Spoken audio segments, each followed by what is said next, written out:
Kansas City and Austin, Texas. That's where my dad's two sisters and one brother that's left. Do they farm? No. Uncle Dickie, he worked in a factory job, and he's in, I think, early 70s. And my Aunt Norma, she's 86. And my Aunt Mary Lou, I think, is about 74, and she lives in Kansas City. Yeah, I've got a lot of cousins out there. I mean, my Aunt Norma and Aunt Mary Lou, yeah, they had quite a few kids, and got a lot of grandkids. And so, yeah, I've got cousins there in both places. California, just all over, really. Just Yeah. yeah. Have you done it your whole life? Or? Yeah, that's all I've done. I've not worked any public works. I've just was raised on a farm and knew how to try to make a living off of through your land. Just like I told you at church there yesterday, we got some geese when I was a little kid. Oh, I don't know where that picture's at, Carolyn, but well, anyhow, we had a picture. My great grandparents for Easter had colored us a goose egg. Mm-hmm. And I remember when I was a little kid, and we got pictures of it. But anyhow, I remember that. But anyhow, she used to have us a great big goose egg for Easter, and I remember them having those old geese, and that's why I got some. That's why I got some geese, because my great grandparents had some, and it's been fun having them around here. It's like you said, they're like a dog. They're a watchdog, I guess, because whenever you drove in, I mean, I could hear them honking whenever you drove in. So, yeah. And. Did they hollow out the egg? I don't. I really don't. I don't know. I mean, I was only like 3 years old, something like that. But I do remember them handing us that egg. And we only got one per family. My sister and I, it was one egg between us, and my cousins did. I've told this story. I don't know how many times. Whenever I can't take tobacco. I mean, or chewing tobacco. My dad always used to chew, and Dean Ratcliffe, he always chewed tobacco. And when I was I probably was 5 or 6, and they used to have those plug of tobacco where they cut it off with a knife. 5 brothers, or I don't know what the name of it was. I can't remember, but anyhow, I wanted some of that. And Dean Ratcliffe, he said, "Here, kid, I'll cut you off some." And he cut me off some, and I started to chew it. And he said, "Now you got to swallow that juice, makes it taste good." And I remember I got sicker than a dog, and I never wanted any chewing tobacco after that. That was and Dean. He was I just remember he was a good man,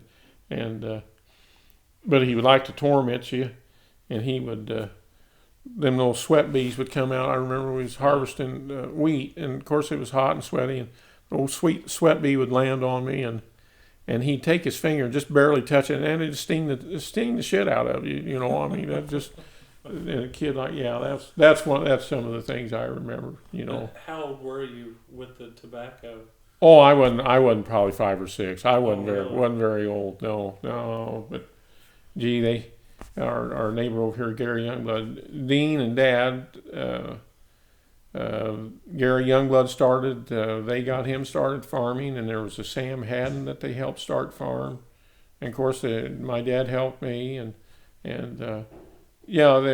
Gary, he still farms, and his boys farm, and so and the one fellow that we have help us still is Tom Sterling, and he started helping Dean when he was 12 years old, driving a tractor and plowing.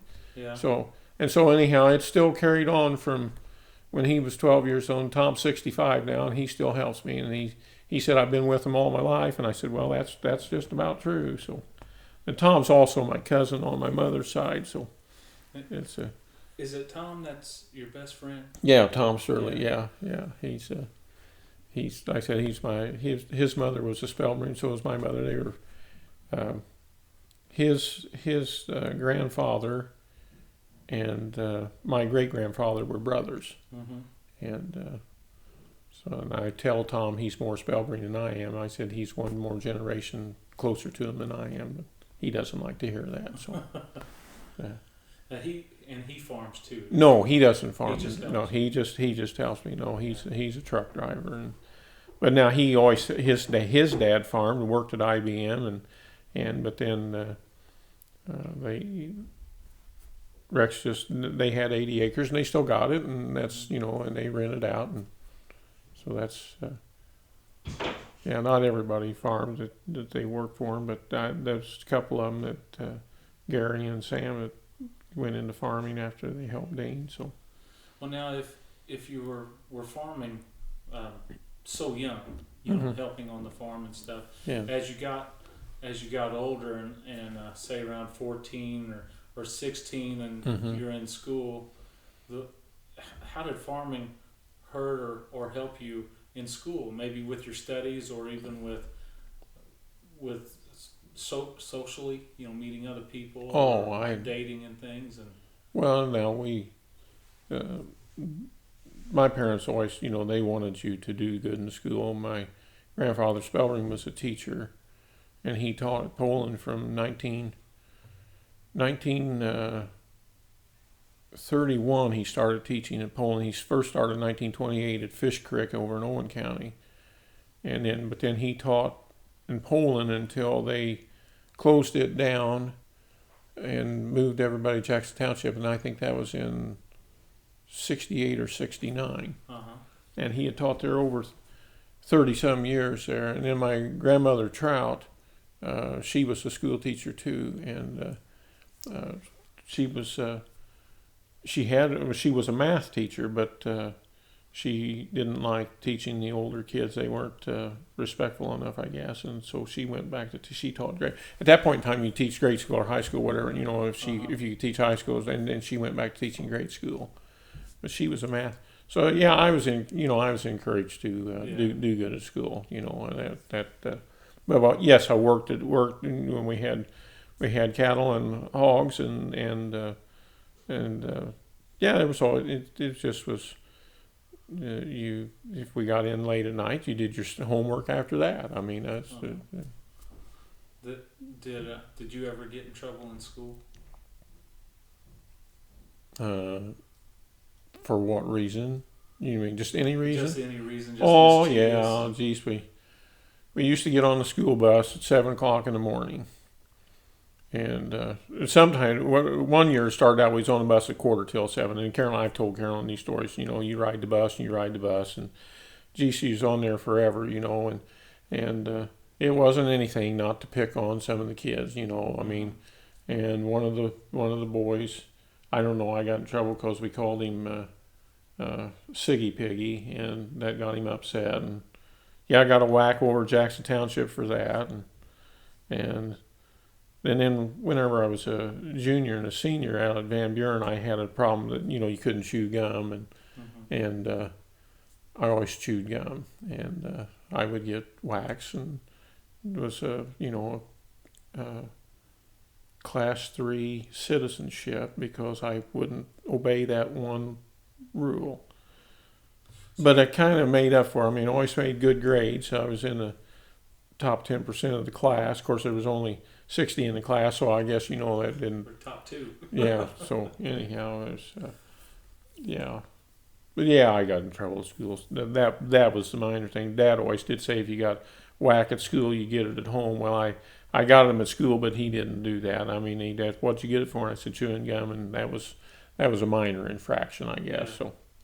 And you would get graded on citizenship. Oh yeah, you chewed gum, you got automatic. I was on the student council, and then I couldn't be on the student council because I was a Class 3 citizen, and you couldn't be on the thing. So, out of my senior year that I was on the student council, I only got to sit on the student council thing 6 weeks out of the whole year. So, and I had one teacher in particular who would follow me around the school, and her name was Mary Jane Rice, and she was a good teacher. Don't get me wrong, she was a good teacher, but she would follow me around and follow me to classes, and then would see if I was chewing gum.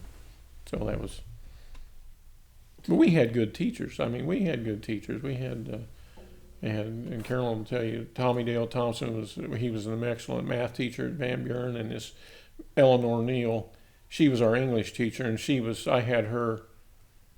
I think I had her for Latin for 2 years, and then freshman English. No, not freshman English.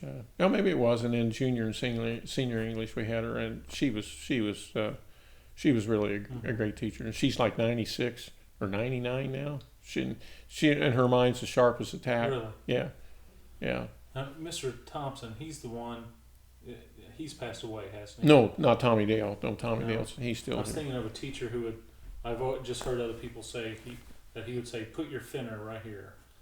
I think Carolyn would know who that. Maybe she knows who it is. I don't Yeah, know. but I'm not sure. I don't know who that is, but Carolyn went out there, Van Buren longer than I did. Of course, we went to Jackson Township. You went till you was in 8th grade, and then they would transfer you out to Van Buren, Uh-huh. and then so we went.